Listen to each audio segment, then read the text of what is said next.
wa news updates, lakini pia tutakuja kurejea hapa kwa ajili ya kibiashara zaidi na mengine mengi. Pia baadaye kule utapata yaliyojiri kwenye michezo kupitia dondoo za michezo. Sisi bado tupo hapa, maoni yako pitisha pia kupitia 0683802966.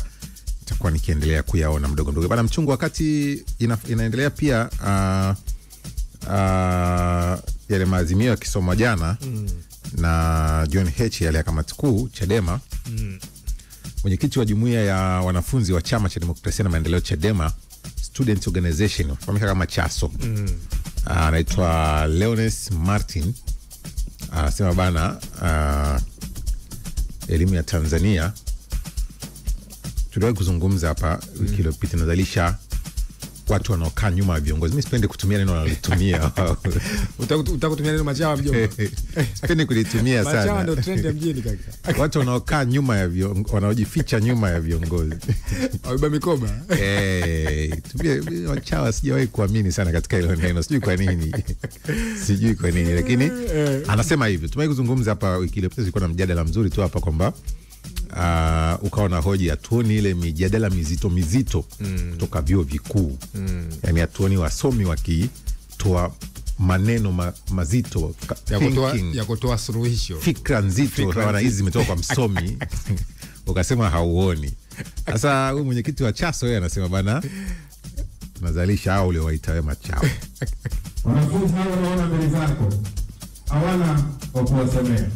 Serikali ya Chama cha Mapinduzi imeamua kupitisha uongozi katika taasisi la vyuo vikuu TAHLISO. Badala ya taasisi hiyo kuwasemea wanafunzi, bali imekuwa ikifanya kampeni za urais za Mheshimiwa Rais.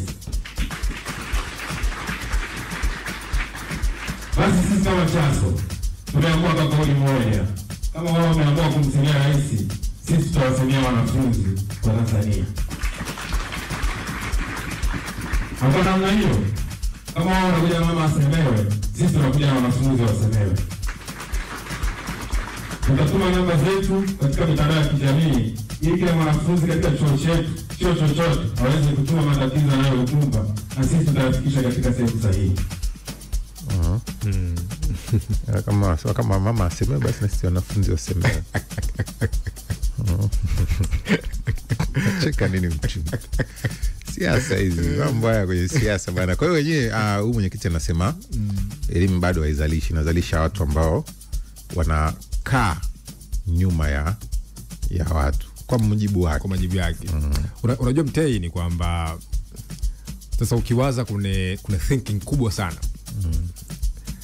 Kuna kitu tunaita instrument of state power.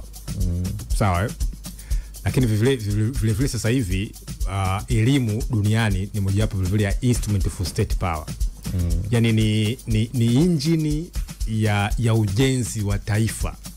Sawa? Yani sasa hivi duniani ukiwa na wasomi ambao wanaweza kuleta matokeo, sawa, inakuwa ni tija ya ulinganifu na ulinganishi kwa wengine dhidi ya dunia ya ushindani. Yani watu ambao watakuwa wana watenda kazi ambao wameandaliwa vizuri kimkakati na wanaweza kufikia maslahi kubwa sana ya jamii zao na uchumi dunia, watu wao wanaenda kutawala masoko. Sawa? Na hiyo kazi inafanywa darasani. Wazanzibari wanamsema unasema kwamba unachokiona kinachotokea mtaani katazama kinachofundishwa shuleni. Lakini Mwalimu Nyerere vivyo akasema kwamba tunatumia muda mwingi, tunatumia rasilimali nyingi, tunatumia fedha nyingi kutafuta faida kwenye akili ya binadamu. Kwa hiyo elimu ndo sehemu ambapo watu wanaandaliwa. Yani elimu ndo sehemu ambapo ndo injini ya taifa lolote. Mnaweza mkawa hamna madini, hamna milima, hamna mabonde, hamna maziwa, lakini kama mna watu ambao ni watu wa kimkakati wanaweza kuleta matokeo, kwa maana kwamba hawaangalii mambo kama yalivyo, inakuwa ni tija kwa taifa husika. Na hiyo mifano ipo duniani kote. Ukitazama mataifa ambayo yamejaribu kuwekeza kwenye elimu na kuhakikisha kwamba wanaweza kufikia maslahi makubwa na hata kuuza leba duniani, kuuza wafanyakazi.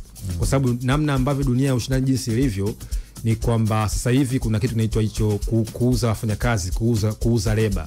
Sasa wafanyakazi gani ambao wana ubora na wanatija duniani inaweza kukupa tija ya ulinganisho kwa wengine. Kwa mfano tazama, kwa mfano taifa la India leo hii. India ni taifa ambalo linasifika kwa kuuza wafanyakazi. Makampuni karibia 70% katika nchi za Kiafrika mameneja ni Wahindi, kwa sababu wao ukitazama wamejipambanua kama ni watu ambao elimu yao na watu ambao wanaandaa wanaweza kuta matokeo kule walipo.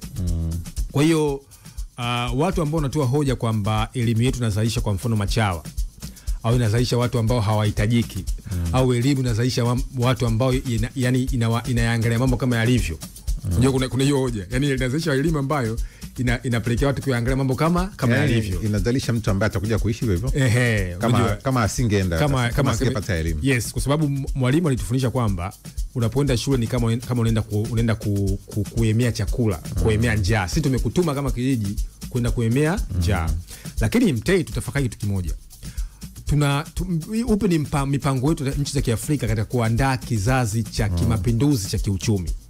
Kwa sababu lazima tufahamu kitu kimoja kwamba tumeingia katika rika la 3 la 4 la viongozi. Na mwalimu kipindi anang'atuka miaka 80 katika moja ya hotuba yake ya Ghana, naipenda sana hiyo hotuba. Alisema hivi: kizazi cha kwanza viongozi tulipigania uhuru wa Kiafrika. Kizazi cha pili na cha tatu mna wajibu wa kujiandaa na kupambana na masuala mazima ya ukombozi wa kiuchumi. Sasa ukombozi wa kiuchumi ni vita. Moja wapo ya mkakati wa kufikia maslahi makubwa ya kiuchumi ni kwenye elimu, kwenye watu. Sasa ukitazama Tanzania tuna watu milioni 60. Afrika tuna watu milioni 1.5. Lakini namna gani sasa ili kundi la vijana ambao Afrika 70% vijana inaweza kuwa ni chachu ya tabaka la kimapinduzi ya kiuchumi? Kwa sababu hapo ndio kuna tija. Tunapozungumzia leo hii kwa mfano teknolojia, uvumbuzi, innovation, startup, hizi maka ni kuna elimu, ni kuna brain, kuna thinking. Sawa?